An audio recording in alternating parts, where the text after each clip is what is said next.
好，这期我跟大家分享一下，多肉的日常养护。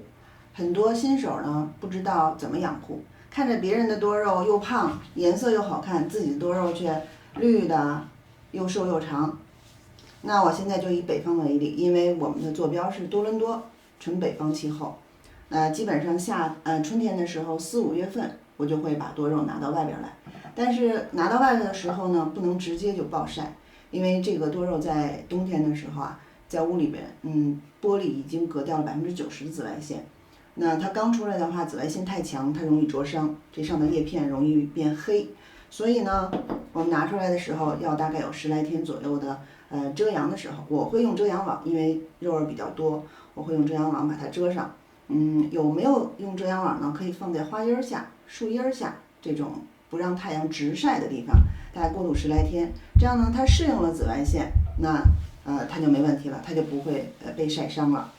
那我们现在呢，先说春天怎么浇水，怎么养护。春天一般出来呢，冬天把它拿回来，到了春天的时候，它的叶片呢会不那么鲜亮，那我会让它饱饱的喝上几顿水，雨水。为什么要喝雨水呢？雨水里边有氮、磷、钾这几种要素，这几种肥料。这几种肥料呢，它特别的适合这个多肉，尤其是对多肉的叶片它会非常的饱满，颜色也非常的鲜亮，所以我会让它饱饱的喝上几顿水。喝完雨水之后呢，我会把它放在我做的一个架子里边，这个架子呢上面就会遮雨了，那平时它就不会有太多的雨水，基本上我会控制在10几天、15天左右，让它淋一次雨。春天呢就这样养护，就很好的就过渡了，只要好好的过渡。夏天呢，就是不太好养的季节了，为什么呢？有的人说夏天这个多肉必死，夏必死，对吧？因为夏天呢，不管是北方啊还是这个南方，你都会有这个高温的季节，还要下雨，有的时候呢下完雨之后30度以上，那我们的肉就容易黑腐，最容易的是黑腐。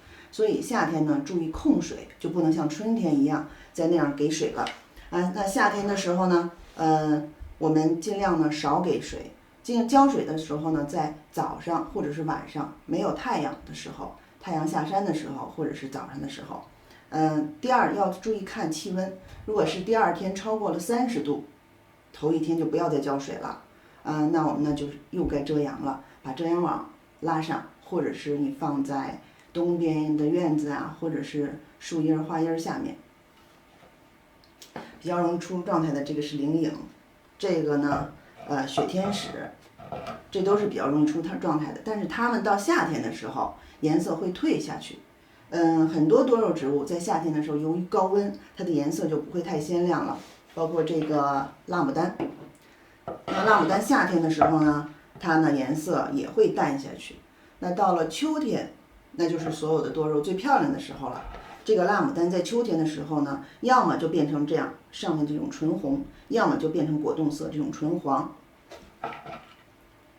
这个是有状态的这个辣牡丹，但是现在已经是到冬天了嘛，颜色稍微退下去了点儿。那我们再说回来，这个秋天是最出状态的时候，气温呢，一般北方的气温不会再高于30度以上了。那我也会让它足足的喝饱一顿水。喝饱一顿水之后，大概也是15天、20天的时候，就不再给它喝水了，把它放在架子上有棚的地方把它遮住，尽量呢让它少水，但是呢还要喝雨水，15天或者是20天，秋天出了状态之后呢，我们北方的季节大概就是在11月左右，基本上温度在0度到5度之间的时候，这个时候就要考虑把多肉植物拿进屋了。要是再在外边放着的话，它会冻死、冻伤，或者是你看上去没有什么问题，但你当拿进屋的时候，叶片就会软了，或者是化水。